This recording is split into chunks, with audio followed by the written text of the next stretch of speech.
YouTube کے تمام دوستوں کو میری طرف سے السلام علیکم۔ پیارے دوستو، حاضر ہیں نئے پروگرام کے ساتھ، اور آج کا ہمارا جو ٹاپک ہے وہ یہ ہے کامیابی کی لکیر پر جزیرے کا انجام۔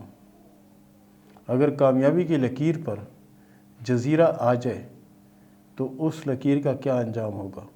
بہت سے لوگ یہ سوال کرتے ہیں کہ جی ہمیں کامیابی کب ملے گی، اور کامیابی کتنا عرصہ رہے گی، اور کیا ہمارے مقدر میں دولت ہے یا نہیں ہے؟ تو میں پہلے تھوڑی سی الگ بنا کے بتاؤں گا، پھر میں آپ کو اس پہ بنا کے بتاؤں گا۔ سب سے پہلے یہ ہم آگے زندگی کی لکیر کی طرف، پھر آگے دماغ کی لکیر، پھر آگے دل کی لکیر، ٹھیک ہے، دل کی لکیر، اور پھر آگے کامیابی کی لکیر۔ یہ ہے کامیابی کی لکیر۔ اگر کسی ہاتھ میں کامیابی کی لکیر ڈبل ہوتی ہے تو اس کا مطلب یہ ہے کہ ان کے ساتھ یا ان کی بیوی ہے یا کوئی بچہ بچی ہے، اس کی قسمت بھی ان کے ساتھ اٹیچ ہو رہی ہے، جس کی وجہ سے ان کے اکثر کام جو بہتر اور اچھے ہو جاتے ہیں۔ پھر اس لکیر کو ہم سنگل کر لیتے ہیں، اس لکیر کو بھی ہم سنگل کر لیتے ہیں۔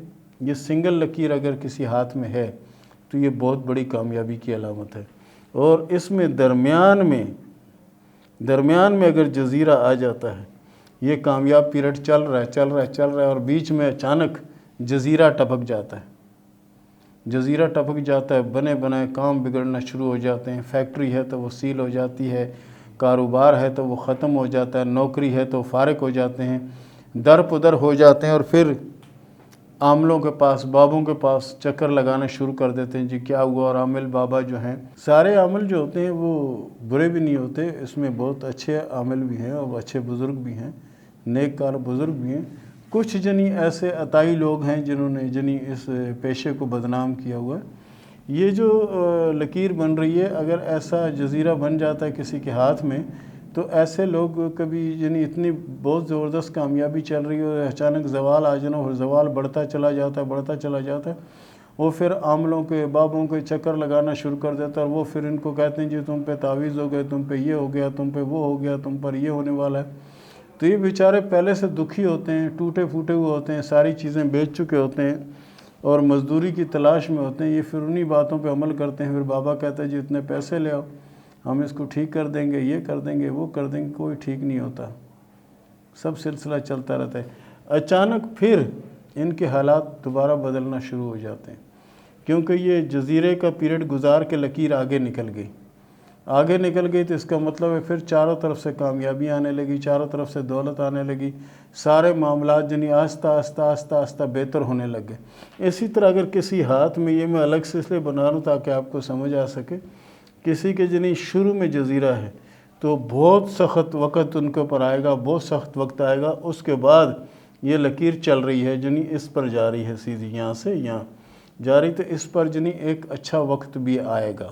اس کے بعد اگر درمیان میں جزیرہ ہے تو یہ سمجھے کہ ناکامی کے بعد تھوڑی سی کامیابی ملے گی، اس کے بعد پھر جزیرہ آ جائے گا، پھر اس سارے پیریڈ کو خراب کر دے گا، اور پھر یہ لکیر آگے نکل جائے گی۔ اور پھر اینڈ میں اگر ایسا بنا رہی ہے، اینڈ میں اگر اس طرح کی ایک چیز بنا رہی ہے تو یہ سمجھے کہ اینڈ بہت برا ہوگا،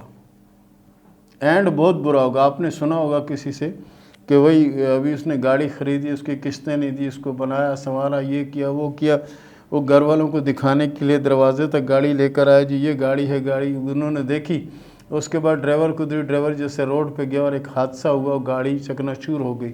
یہ وہ علامت ہے کہ جس کا اینڈ برا ہوتا ہے۔ مدیہ نے سوال کیا بن دادن خان سے کہ جب سے میری شادی ہوئی ہے، میرا شوہر کہتا ہے کہ میرے پہلے حالات بہت اچھے تھے، جب سے آپ سے شادی ہوئی ہے میرے حالات خراب ہوتے جا رہے ہیں۔ دیکھیں جی، کچھ لوگ یہ کہتے ہیں کہ عورت منوس ہے یا کوئی ایسا ہے، کوئی اللہ تعالیٰ نے کسی کو منوس نہیں بنایا اور نہ ہی کوئی منوس ہے۔ یہ وقتی طور پر پریشانیاں ہوتی ہیں، وقتی طور پر مسائل ہوتے ہیں، اور اس کا حل بھی اللہ کے فضل سے موجود ہے۔ آپ سب سے پہلے کوشش یہ کریں کہ سورہ اخلاص اور سورہ فاتحہ اس کو اپنی زندگی کا معمول بنا لیں۔ 3 سے 6 ماہ کے اندر آپ اپنے حالات دیکھیں کیسے بدلتے ہیں۔ اللہ کے فضل سے پیسہ بھی آئے گا، کامیابی ملے گی، زندگی میں سکون بھی آئے گا انشاءاللہ۔ صابیہ نے سوال کیا انڈیا سے کہ میں اپنے ہاتھ کی لکیریں دیکھتی ہوں اور کوئی ایسا تو نہیں کہ میری شادی ہو کر ٹوٹ جائے گی یا کوئی ایسی علامت موجود ہے میرے ہاتھ میں؟ جی نہیں، آپ کے ہاتھ میں ایسی کوئی علامت موجود نہیں ہے۔ بہرحال کوشش کیا کریں کہ توبہ استغفار جو نا اس کی 3 تسمیہ اپنی زندگی کا معمول بنائیں، انشاءاللہ زندگی میں سکون آئے گا۔ H788 نے سوال کیا ہے کہ یہ بتائیں کہ میری شادی کب ہوگی، اپنوں میں ہوگی یا غیروں میں ہوگی؟ ہاتھ کی لکیروں کے حساب سے آپ کی شادی انشاءاللہ اسی سال کے آخر میں ہوگی، اور کوشش کریں کہ زیادہ سے زیادہ اپنے آپ کو دین کی طرف راغب کریں، آپ کی مزید مشکلیں بھی حل ہوں گی۔ زارش نے سوال کیا میاں والی سے کہ یہ بتائیں میری دوسری شادی کب ہوگی اور کیسے رہے گی؟ آپ کی دوسری شادی اسی سال کے آخر میں ہوگی، اور اللہ کے فضل سے یہ شادی آپ کی انشاءاللہ کامیاب ہوگی اللہ کے فضل سے۔ تو پیارے دوستو، یہ تھا ہمارا آج کا پروگرام، یہ تھا ہمارا آج کا ٹاپک۔ ملتے ہیں اگلے پروگرام میں، تب تک کے لیے اجازت دیجیے، اللہ حافظ۔